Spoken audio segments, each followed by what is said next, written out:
Dalam dunia penerbangan, pendaratan dan terbang adalah hal yang paling berbahaya. Dibutuhkan landasan yang cukup untuk menerbangkan dan mendaratkan pesawat. Namun, bagaimana dengan bandara terekstrim? Berikut kami sajikan bandara-bandara terekstrim di dunia versi luar biasa. Yang pertama ada Princess Juliana International Airport. Princess Juliana International Airport melayani Saint Martin dari Pulau Saint Martin. Inilah bandara tersibuk kedua di Karibia Timur. Bandara ini terkenal dengan landasan pendeknya hanya 2.180 meter yang hampir tidak cukup untuk jenis jet berat. Karena itu, pesawat-pesawat terbang sangat rendah tepat di atas Maho Beach. Pesawat terbang melewati para turis yang sedang berjemur di pantai hanya dengan ketinggian rata-rata terbang 20-30 meter di atas kepala mereka. Dan inilah yang menjadi daya tarik tersendiri bagi para turis untuk menyaksikan pesawat yang akan landing. Sampai saat ini, belum ada catatan insiden penerbangan di bandara ini.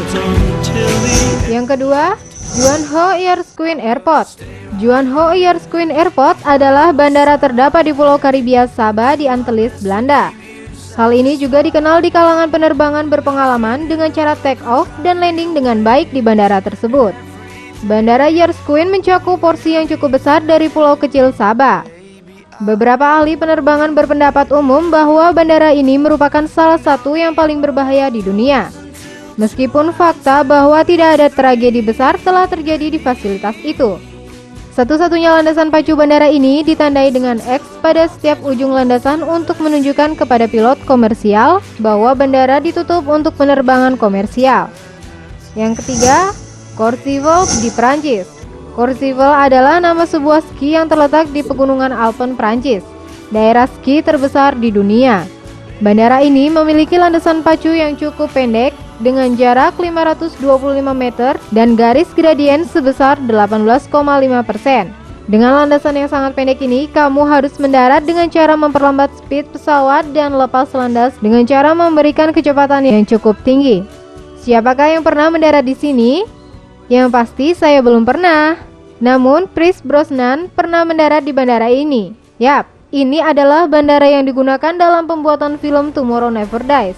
Untuk seorang pilot, akan memerlukan beberapa pelatihan yang serius sebelum ia diizinkan untuk mendarat di CVF.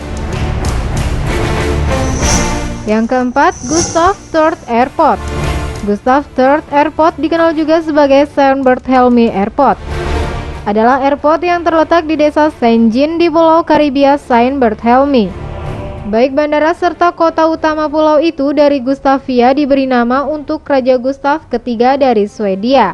Di bawah Swedia yang diperoleh dari Prancis pada tahun 1785 itu dijual kembali dengan Prancis pada tahun 1878. Bandara udara ini melayani pesawat komersial kecil regional serta charter. Kebanyakan pesawat membawa kurang dari 20 penumpang seperti Twin Otter. Pemandangan umum di sekitar Saint Barth dan sekitar adalah seluruh Hindia Barat bagian utara. Landasan pacu sangat pendek di dasar lereng berakhir langsung di tepi pantai. Yang kelima, Bara International Airport. Bara Airport adalah bandara satu-satunya di dunia di mana pesawat terbang mendarat di tepi pantai.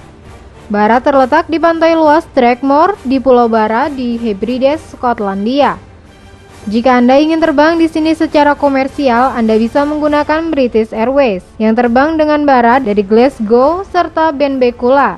Bandara tersapu habis oleh gelombang sekali sehari.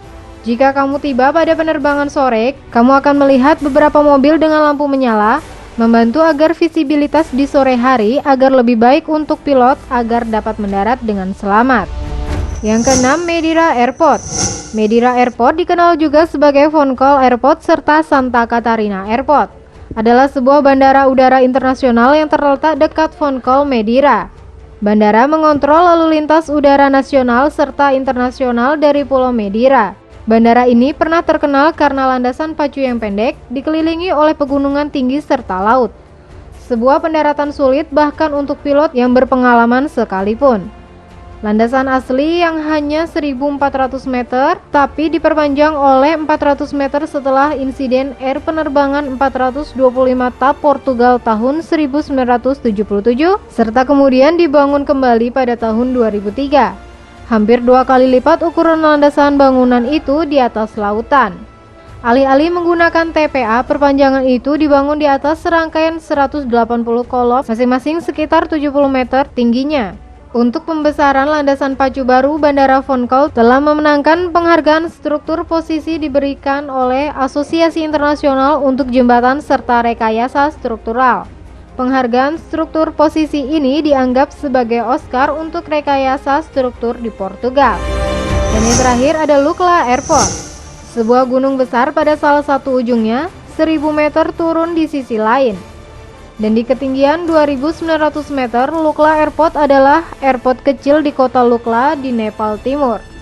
Pada bulan Januari 2008, pemerintah Nepal mengumumkan bahwa bandara akan diganti untuk menghormati Sir Edmund Hillary, orang pertama yang mencapai puncak gunung Everest, yang meninggal pada 11 Januari 2008. Bandara ini cukup populer, di mana Lukla adalah tempat di mana kebanyakan orang memulai perjalanan mereka dengan mendaki gunung Everest. Pemirsa luar biasa, pernah tidak Anda melihat sungai terpanjang di dunia? Jangan kemana-mana, sesaat lagi kami akan memberikan informasi 7 sungai terpanjang di dunia.